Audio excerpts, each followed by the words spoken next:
Hello, welcome back to my channel. My name is Diana, but my family and friends call me Di. So in today's video, I'm going to tell you about an alternative for the face mask. I know with this coronavirus going around, you're not able to find a face mask anywhere.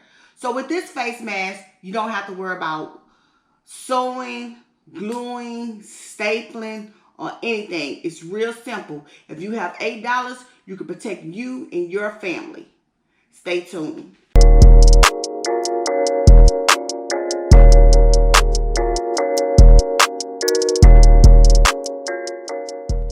So this is the mask I was talking about.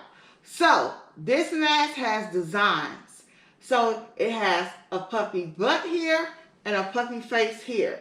You can find these at your local grocery store, such as Walmart, Target, H-E-B, Kroger's, Randall's. Hey, I recommend that you buy these for you and your family.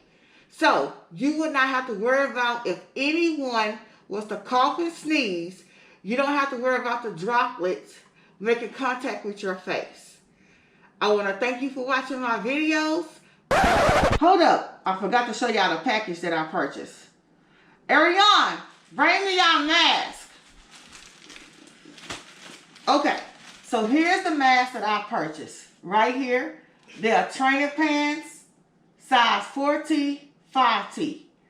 And the design is Paw Patrol. And the description will be linked down below. Thank y'all for watching. Please like, comment, and subscribe. And hey, I don't mind you talking about me. Just don't forget to mention the good things. Thank you and have a blessed day.